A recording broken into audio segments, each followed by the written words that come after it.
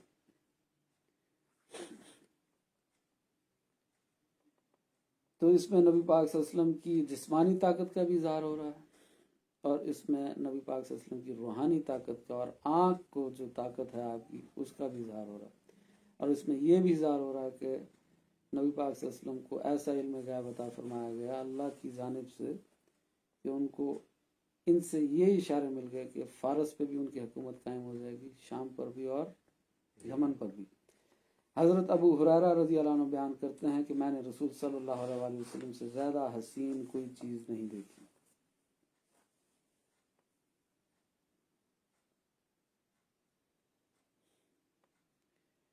گویا کہ آپ کے چہرے میں آفتاب تیرتا تھا، اور میں نے رسول صلی اللہ علیہ وآلہ وسلم سے زیادہ سرعت کے ساتھ کسی کو چلتے ہوئے نہیں دیکھا، یعنی تیزی کے ساتھ چلتے ہوئے۔ گویا کہ زمین آپ کے سامنے لپٹتی جاتی تھی اور ہم آپ کے ساتھ چلتے ہوئے تھک جاتے تھے اور آپ کو پرواہ نہیں ہوتی تھی۔ یہ سنن ترمذی کی حدیث تھی۔ حضرت ابو ہریرہ رضی اللہ عنہ 7 ہجری میں اسلام لائے تھے۔ گویا کہ یہ واقعہ اس وقت کا ہے جب آپ کی عمر شریف 60 سال تھی۔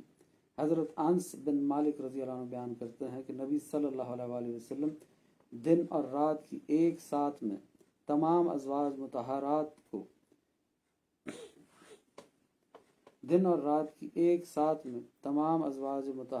کو عمل زوجیت سے مشرف کر آتے تھے۔ اس وقت آپ کے عقد میں 11 ازواج مطہرات تھیں۔ قتادہ کہتے ہیں کہ میں نے حضرت انس رضی اللہ عنہ سے پوچھا، کیا رسول صلی اللہ علیہ وآلہ وسلم اس عمل کی طاقت رکھتے تھے؟ حضرت انس نے کہا، ہم یہ کہتے تھے کہ آپ کو 30 جنتی مردوں کی طاقت دی گئی تھی۔ یہ صحیح بخاری اور صحیح مسلم کی حدیث تھی کہ ایک رات میں ہی، یہ مردانہ طاقت کی بات ہو رہی ہے کہ ایک رات میں ہی نبی پاک صلی اللہ علیہ وآلہ وسلم 11 ازواج مطہرات سے ہم بستری کر لیتے۔ حضرت رکانہ رضی اللہ عنہ بیان کرتے ہیں کہ انہوں نے نبی صلی اللہ علیہ وآلہ وسلم سے کشتی لڑی تو نبی صلی اللہ علیہ وآلہ وسلم نے انہیں پچھاڑ دیا۔ یہ حضرت رکانہ بہت بڑے مشہور پہلوان تھے عرب کے، اور ان کو بھی نبی پاک صلی اللہ علیہ وسلم نے پچھاڑ دیا۔ یہ جسمانی طاقت کے اوپر احادیث بیان ہو رہی ہیں۔ حافظ کے 60 سال کی عمر میں یہ طاقت کی بات ہو رہی ہے۔ حافظ احمد بن علی بن حجر عسقلانی لکھتے ہیں کہ ابن خربوز وغیرہ بیان کرتے ہیں کہ رکانہ کسی سفر سے آئے تو انہیں نبی صلی اللہ علیہ وآلہ وسلم کی دعوی نبوت کی خبر دی گئی۔ پھر مکہ کی بعض پہاڑیوں میں ان کی نبی صلی اللہ علیہ وآلہ وسلم سے ملاقات ہوئی۔ انہوں نے کہا، اے بھتیجے، مجھے تمہاری دعوی نبوت کی خبر پہنچی۔ اگر تم نے مجھے پچھاڑ دیا تو میں جان لوں گا کہ تم اپنے دعوے سے سچے ہو۔ پھر انہوں نے آپ سے کشتی لڑی، آپ نے ان کو پچھاڑ دیا۔ حضرت رکانہ فتح مکہ کے دن اسلام لائے تھے۔ ایک قول یہ ہے کہ وہ کشتی میں پچھاڑنے کے بعد اسلام لے آئے تھے۔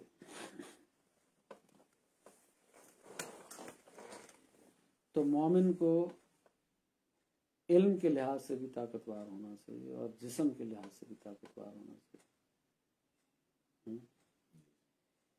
کہ سب سے بڑا مشہور پہلوان عرب کا رکانہ، جو کس سے نہیں ہارتا تھا، اس نے کہا، میں ایک شرط پہ آپ کو سچا نبی مانوں گا جب آپ مجھے ہرا کے دکھائیں۔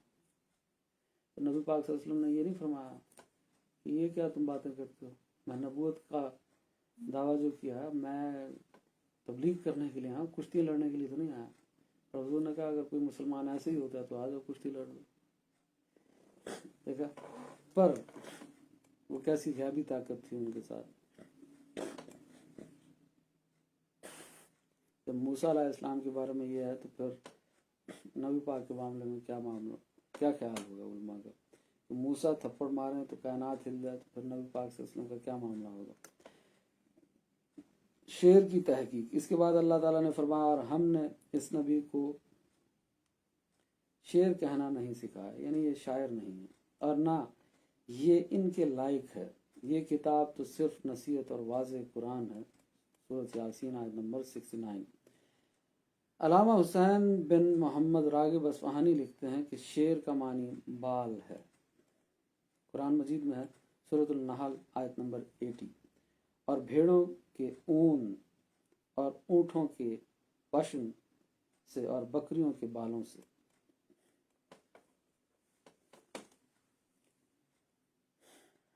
اور شعرات کا معنی ہے میں نے بالوں کو حاصل کر لیا، یعنی گھنے بال کر لیے، اور اس سے استعارہ کیا گیا ہے، یعنی میں نے ایسا علم حاصل کیا جو بال کی طرح باریک ہے، اور شاعر کو اس کی باریک بینی اور دقت نظری کی وجہ سے شاعر کہتے ہیں۔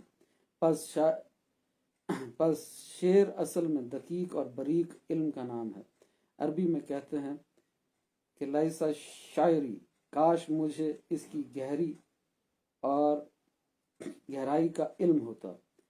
یہ شعر کا لغوی معنی ہے، اور اصطلاح میں شعر اس کلام کو کہتے ہیں جو موزون ہو، یعنی جس کلام میں ردیف اور قافیہ کی رعایت کی گئی ہو۔ قرآن مجید کی بعض آیتوں پر شعر ہونے کا شبہ اور اس کا جواب۔ شعر کے آخری حروف جو وزن میں ایک دوسرے کے مطابق ہوں ان کو قافیہ کہتے ہیں، اور آخر سے پہلے حروف جو ایک دوسرے کے وزن میں مطابق ہوں ان کو ردیف کہتے ہیں۔ اس کی مثال اس شعر میں ہے، وہ جو شعر لکھا ہوا میں نہیں پڑھ رہا۔ قرآن مجید میں ہے کہ کفار سیدنا محمد صلی اللہ علیہ وسلم کو شاعر اور قرآن مجید کو شعر کہتے تھے۔ سورۃ الانبیاء آیت نمبر 5، بلکہ انہوں نے اس قرآن کو جھوٹا گھڑ لیا ہے، بلکہ وہ شاعر ہیں۔ یہ کفار کے اور مشرکین کے فتوے تھے کہ یہ توبہ نعوذ باللہ قرآن جو ہے یہ جھوٹی کتاب ہے، حضور نے خود سے لکھ لی ہے، یہ من گھڑت کتاب ہے، اور حضور ایک شاعر ہیں، اس سے زیادہ کچھ نہیں ہے۔ تو یہ آیت سورۃ الانبیاء 5 میں ان کا ذکر ہے کہ وہ کیا کہتے تھے، بلکہ انہوں نے اس قرآن کو جھوٹ گھڑ لیا، بلکہ وہ شاعر ہیں۔ اور سورۃ الصفات آیت نمبر 36 میں، اور وہ کہتے تھے کیا ہم اپنے معبودوں کو ایک دیوانے شاعر کی وجہ سے چھوڑ دیں۔ یہ سب ان کے طعنے ہیں کفار اور مشرکین کے، جس کا ذکر قرآن کر رہا ہے۔ اور سورۃ طور آیت نمبر 30 میں، یا وہ کہتے ہیں کہ یہ شاعر ہیں، ہم ان پر زمانے کے حوادث اور مصائب کا انتظار کر رہے ہیں۔ اکثر مفسرین نے یہ کہا ہے کہ قرآن مجید کی بعض آیات بظاہر موزون ہیں، اور ان سے کفار کو یہ شائبہ ہوتا تھا کہ یہ کلام یعنی شاعری ہے۔ اب انات وائنا کل انہوں نے لکھی ہوئی ہے، اور کچھ اور آیتیں لکھی ہوئی ہیں، جیسے تبت یدا کی آیت نمبر 1 سے 4 تک لکھی ہوئی ہیں۔ تو جب یہ آیتیں وہ پڑھتے تو اس وجہ سے قرآن مجید کو شعر اور نبی صلی اللہ علیہ وسلم کو شاعر کہتے تھے۔ یہ شبہ اس لیے درست نہیں ہے کہ شعر میں قصداً دو جملوں کے آخری الفاظ اور ایک وزن پر ہوتے ہیں، اور قرآن مجید میں اس طرح نہیں ہے، ورنہ قرآن مجید کی تمام آیات اس طرح نازل ہوتی۔ بعض مفسرین نے کہا عرب کے لوگ شعر کی یہ تعریف کرتے تھے کہ وہ کلام جو خیالی اور جھوٹی باتوں پر مشتمل ہو، اور ان کا زوم یہ تھا کہ نبی صلی اللہ علیہ وسلم نے جو کہا ہے کہ قیامت آئے گی اور سب کچھ تباہ ہو جائے گا، اور تمام زندہ انسان مر جائیں گے، پھر تمام مردوں کو زندہ کیا جائے گا، اور ان سے حساب کتاب لیا جائے گا، ان کے اعمال کو وزن کیا جائے گا، پھر کافروں کو دوزخ میں اور مومنوں کو جنت میں داخل کیا جائے گا، جہاں وہ ہمیشہ ہمیشہ رہیں گے۔ یہ محض جھوٹ ہے، ایسا کچھ نہیں ہوگا۔ اس لیے بھی وہ شعر کہتے تھے۔ وہ کہتے ہیں نا شاعری تو خیالی باتوں کو کہتے ہیں، افسانے ہوتے ہیں، خیالی باتیں، چاند توڑ کے لا دوں، ستارے توڑ کے لا دوں، ایسا ہو تو نہیں سکتا نا۔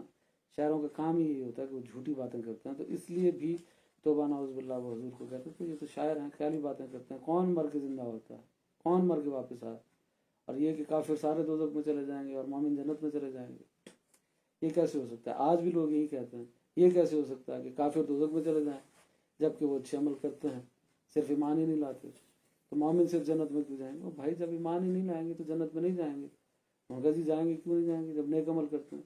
تو جنت تو اللہ پاک کی ہے، اس کی مرضی، اس نے شرط لگا دی ہے کہ بغیر ایمان کے نہیں جانے دوں گا، تو اب اس کی مرضی۔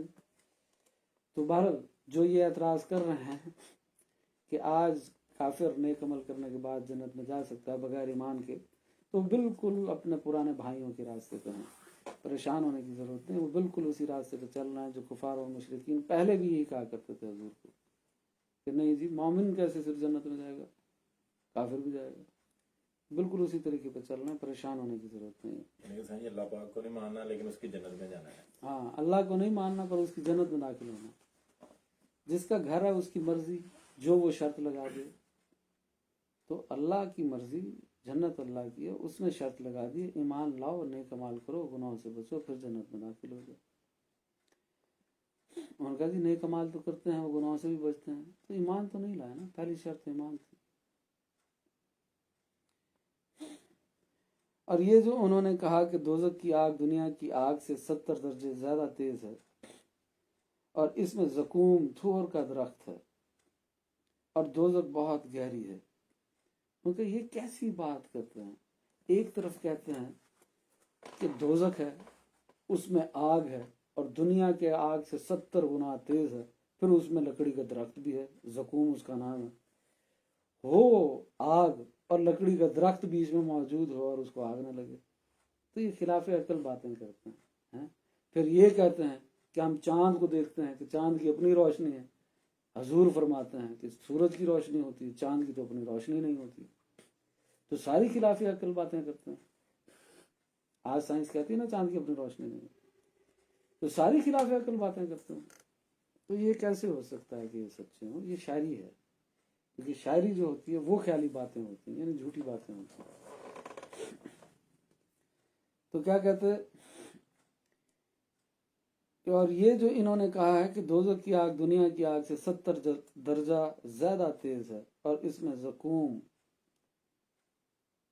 کہتے ہیں تھور کے درخت کو، اور دوزخ کی بہت گہرائی، اور اس میں دوزخیوں کو کھولتا ہوا پانی اور دوزخیوں کا لہو اور پیپ پینے کے لیے دیا جائے گا، اور جب ان کا جسم جل جائے گا تو اس کو دوبارہ پیدا کر دیا جائے گا۔ اور جنت کے بارے میں جو یہ بتایا ہے کہ اس میں باغات ہیں جن کے نیچے سے دریا بہ رہے ہیں، اور ان میں محلات ہیں، حوریں ہیں اور غلمان ہیں اور ہر قسم کے پھل ہیں، وہاں پاکیزہ مشروبات ہیں جن کو پی کر کبھی پیاس نہیں لگے گی وغیرہ، یہ سب خیالی باتیں ہیں۔ آج بھی ایک شخص آ گیا، وہ کہتا ہے جنت میں حوریں تو کہیں نہیں، کس نے کہا آپ کو جنت میں حوریں ملیں گی؟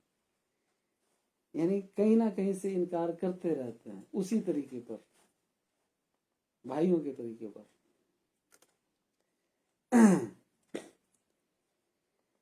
جو اللہ نے فرمایا وہ حق ہے اور جو نبی پاک نے فرمایا وہ حق ہے، اس کا انکار نہیں کیا جا سکتا۔ اس کی تشریح کوئی غلط کر دے تو اس تشریح کا انکار ضرور کیا جا سکتا ہے۔ اب وہ کوئی کہے کہ جی آپ نے، پھر تو آپ بھی اس حدیث کو نہیں مان رہے، میں حدیث کو تو مان رہا ہوں، آپ کی غلط تشریح کو نہیں مانوں گا۔ کچھ ایسی حدیثیں ہیں نا جو زنا کے معاملے میں کی جاتی ہیں اور ان کی تشریح غلط کر دی جاتی ہے، ایسا نہیں، ہم تشریح کو کہتے ہیں کہ آپ کی تشریح غلط ہے، حدیث کو نہیں کہتے۔ تو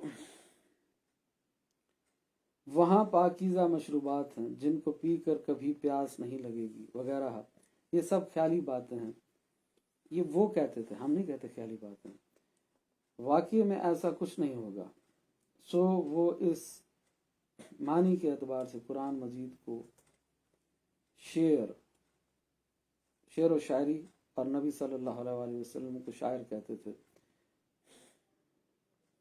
اور یہ شبہ بدعتاً باطل ہے، کیونکہ قرآن مجید میں قیامت اور جنت اور دوزخ کی جو خبریں دی گئی ہیں وہ سب سچی اور واقعی ہیں، جھوٹی اور خیالی نہیں ہیں، اور ان کے صدق پر خود قرآن مجید میں باکثرت عقلی دلائل قائم کیے گئے ہیں۔